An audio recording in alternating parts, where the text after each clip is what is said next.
Power Rangers Global Royal Blue Rebirth Chapter 1 Lightning Strikes Part 1. 4 months had passed since Loki beat the Power Rangers Global team. Elias had learned how to manage with his new arm. Heimdall had made more of an appearance, sticking around more, teaching the Rangers about the gods and monsters that awaited them. A few weeks back, the global team was a part of a massive multiversal event which resulted in the universe being drained of all life for a short period of time. And Mark was involved in the final front in solving the issue, and the team themselves was now very bored. 4 months had passed since Loki beat the Power Rangers global team, and they had not heard a single word people whisper from Loki, Nephis, or any of their godlike minions. Loki himself was hidden away, with the ghost of Lancelot and King Arthur. Nephis was sat in the Cloud City on her throne. God, I am so bored, Nephis sighed as she slumped in the oversized chair. Yeah? And how do you think we feel? Thor grunted from the cage. Shut up, Sparkles, Nephis barked. He has a point. Aren't you meant to be like, taking down the Rangers, beating your opposing forces, carrying on Loki's reign? Zeus piped up. I ain't his lackey. I work for myself, Nephis snapped. Please, he made you go around the multiverse doing some chores like a maid. Made you stronger for his own benefit. Then you're here watching over his prisoners while he dances with ghosts of Rangers to make himself more of a pest. You are a book definition of a lackey. Thor chuckled. Nephis bolted out of the chair and stopped at the large cage, where the prime gods all stood. Thor knelt against the cage bars with a snarly grin cutting through his beard. Nephis pressed her morpher, and the cage started vibrating, sending energy pulses through the gods and goddesses. They all cried out in pain, and then it stopped. You know what, Zeus and Thor, gods of lightning and thunder? You guys want to run your mouths? Fine, let's finally do something, she smirked. She pulled out the Nega skull and held it up. Both Thor and Zeus was absorbed into the skull. The skull glowed, then spat out 2 energy orbs, both orbs turning into monsters. Thor was now a hulking Viking. Its armor was black and grey. His beard was now dancing shadows that hung off its face. His eyes burning red, and in his hand was Mjolnir, no longer silver or grey, but now daunting black. Thor's thundrus hammer was now a weapon of mass destruction. Zeus had been turned into a grey monster covered in black storm clouds. They covered the top of his head, transpiraling down around his torso, then exceeded off of his waist, forming into some form of coat. His eyes were bright blur, which matched the flashes that sparked through the black clouds that clung to him. There. Now both you will go beat the Rangers. And I have an added bonus. Nephis trailed off. She skipped over to the small bookshelf that sat above the tables filled with potions, chalk, scrapped notes, and random ingredients. She pulled out a book and opened it. She tore up one of the pages and placed it on the floor, and with her sword she slashed it. Then, in a poof of grey smoke, Celtic stone warriors appeared. How about some new foot soldiers? Nephis grinned. At the Museum and Library of Ancient History, which had been temporarily closed for reconstruction, Mark and Eric was training. Himiko had her head in a book, Elias was talking to Heimdall, and Lip and Brohan were looking at the map going over potential targets across the world. Suddenly, the new and improved alarm beeped at their communicators. Brohan rushed over to the back room and sat at the computer. There he typed away, and a video feed of an infinite lightning strike hitting the ground. It kept ripping out of the clouds and hitting the ground continuously. The surrounding city was having major problems with their electricity, a clear result from the infinite lightning strike. Whoa, a continuous thunderstrike. This has to be a god, right? Mark asked. Only a few come to mind, Himiko replied. It seems like we finally get to see some action. Eric smirked, smacking his fist into his palm. On the video feed, a monster could be seen headed towards the city with an army of stone Celtic warriors. They aren't mummies, though, Lip stated. That is my brother. Heimdall said as he pointed at the monitor. Wait, that's Thor. How did you know that? Elias asked like a fanboy.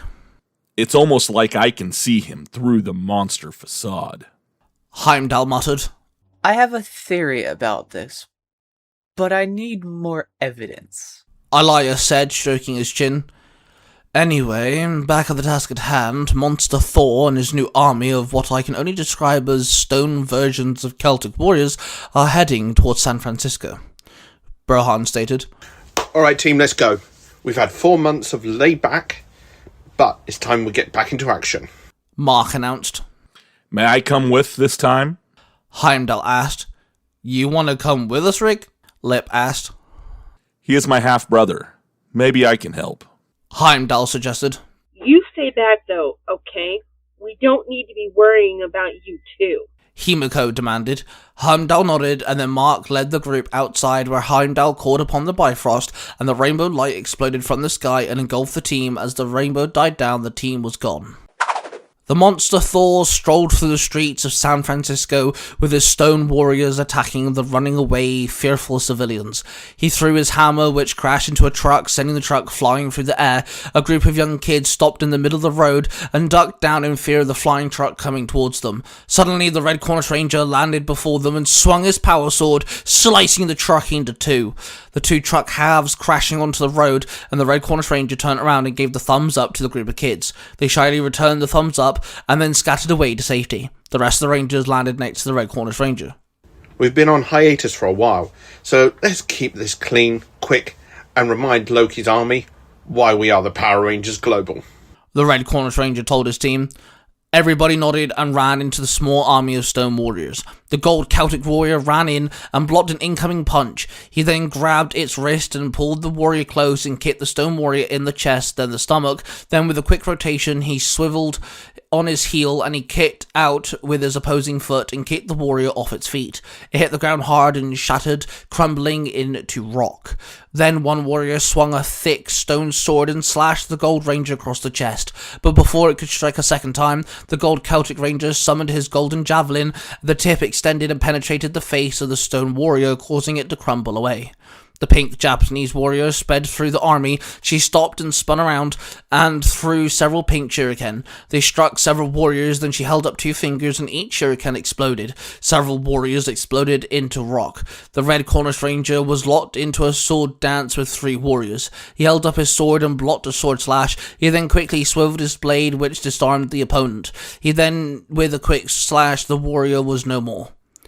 Then he dropped down and dodged a swing of a warrior's sword. He then quickly bounced back up, swinging his sword upright, cutting the warrior in half. Then he jabbed the tip of his blade behind him, catching the third warrior who was about to strike down on his back. The blue Viking warrior used his shield to block several incoming attacks. He suddenly became bombarded by multiple strikes. He knelt there, shield raised, his blade on his sword became water, and he stabbed it into the ground. Suddenly, a Viking warrior made of pure water appeared behind the stone warriors and rammed them with his water-made axe. They all stumbled, allowing the Blue Ranger to jump up and strike each one with his sword, defeating all of them. The Ranger of Ra summoned his talons, turning his fingers into claws, and he slashed the stone warriors several times. He then summoned one of his wings, and he dragged the tip across the ground, tripping one of the warriors up. The Rangers cleared the stone warriors and turned to the monster form of Thor, who was slamming his hammer into buildings, turning certain walls and structures into rubble with a spark of electricity between them. The Rangers gathered around the godlike monster. Rangers? Ha! I will smite you down.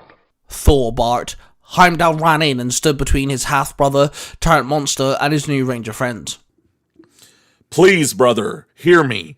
You must break through this magic bind. You are Thor, god of thunder, the mighty, the brave. You have conquered. You have taken down the mightiest of foes. Brother, listen to my voice. Come back to me. Come back to your people. They need you. Heimdall called out. Thor growled, not able to acknowledge his half-brother. Through the fuzzy mirage the magic of the Negaskull had cast when he transformed into the monster, the Rangers saw before him. Thor swung his hammer, which smacked Heimdall, sending him flying back. He crashed into a store window, landing inside the store. The pink Japanese Ranger sent several shuriken at Thor, who spun his hammer as it returned into his hand, and the rapid rotation acted like a shield and deflected the shuriken with a spark of electricity, each one landing on the floor around the monster.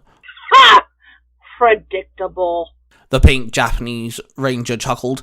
She then held up 2 fingers, and the shurikens exploded into a pink fog. The White Ranger of Ra summoned his wings and took flight. He glided over and started flying around the pink fog, causing the wind to drag along with him, starting a pig fog twister around the monster. The other 3 Rangers ran in. The global Celtic Ranger smacked Thor with his javelin across the face. The blue Viking Ranger slashed Thor with his sword and ran him with his shield. The red Cornish Ranger came in with a double slash with the dragon dagger and saber.